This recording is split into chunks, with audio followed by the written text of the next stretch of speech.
बालाघाट के स्थानीय circuit house में पूर्व मंत्री और इंदौर के विधायक जीतू पटवारी ने प्रेस वार्ता आयोजित कर भाजपा सरकार की नाकामियां गिनाई और प्रदेश और केंद्र सरकार पर जमकर निशाना साधा। उन्होंने कहा कि 371 दिनों तक चलता रहा किसान आंदोलन के लिए पीएम मोदी जिम्मेदार हैं, जिसे उन्होंने स्वीकार किया और देश से माफी मांग ली। किसान आंदोलन को जीत मिली, इसका कांग्रेस स्वागत करती है। अब पीएम मोदी को देश की अर्थव्यवस्था को चौपट करने के लिए माफी मांगनी पड़ेगी। पूर्व शिक्षा मंत्री जीतू पटवारी ने बालाघाट के संदर्भ में बात रखते हुए कहा कि भाजपा की शह और इशारे पर पुलिस विभाग के द्वारा हठ धर्मिता की जा रही है। उन्होंने कहा कि पुलिस विभाग कांग्रेस कार्यकर्ताओं पर झूठे मुकदमे लगाना बंद करे।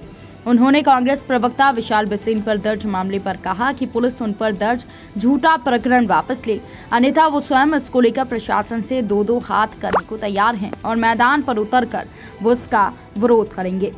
भाजपा और झूठ का चोली दामन का साथ है। उक्त पत्रकार वार्ता में जीतू पटवारी ने कहा कि पुलिस कमिश्नर प्रणाली से कानून में सुधार आएगा और कांग्रेस इसका स्वागत करती है।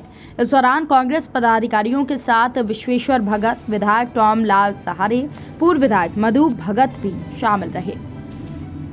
प्रेस से मिलते हैं, मैंने एक भी ऐसा नहीं देखा जो मेरे से बड़ा हो, सब मेरे से आसपास के लगते हैं। मैं सबका स्वागत करता हूँ और चूंकि नागपुर से यहाँ तक आने में थोड़ा आधा घंटे का पौन घंटे का डिले हुआ, इसके लिए आप सबसे क्षमा प्रार्थी हूँ।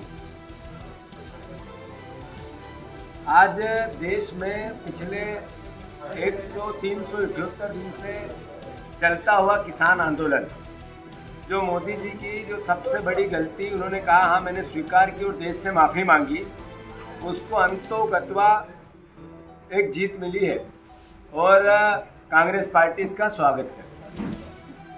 आप देखो कि देश में जितना हाहाकार महंगाई को लेकर,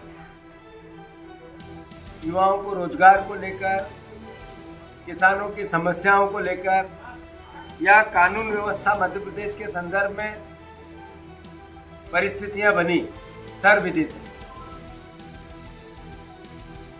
2014 में नरेंद्र मोदी जी ने जो वादे किए थे देश से, एक भी वादा, एक भी बात, एक भी घोषणा, वो बात जो 2014 में कांग्रेस को कोस के वो आए थे, किसी रूप में एक कदम आगे नरेंद्र मोदी जी नहीं बढ़ पाए।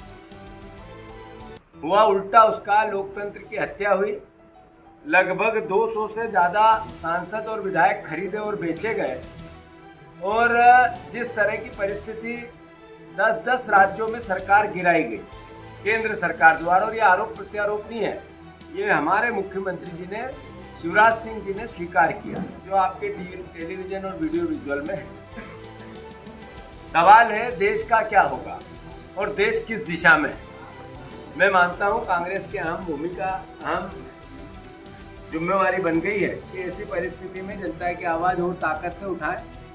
नरेंद्र मोदी जी ने एक गलती स्वीकार की और देश से माफी मांगी। अब मोदी जी को माफी मांगनी पड़ेगी, अर्थव्यवस्था का चौपट कर दिया इसके लिए, नोटबंदी के दौरान जिस तरह की हत्याएं हुई उसके लिए, देश को $5 ट्रिलियन की अर्थव्यवस्था की बात की थी और जितनी थी उससे घट गई इसके लिए, किसानों की आय दुगनी करने की बातें कही थी 2022 तक और लागत आधी करने की बात कही थी, इसके विपरीत लागत दुगनी हो गई, आय आधी हो गई इसके लिए। और आज वो माता पिता जिसके परिवार में एक बेटा पेट काट कर पढ़ाता लिखाता, नागपुर भेजता है, भोपाल भेजता है, अन्य बड़े शहरों में भेजता है और रोजगार की तलाश में फांसी के फंदे को चूम लेता है, मैं मानता हूँ वो सब समस्याएं देश में विकराल रूप ले रही है। कांग्रेस पार्टी महंगाई के खिलाफ जयपुर में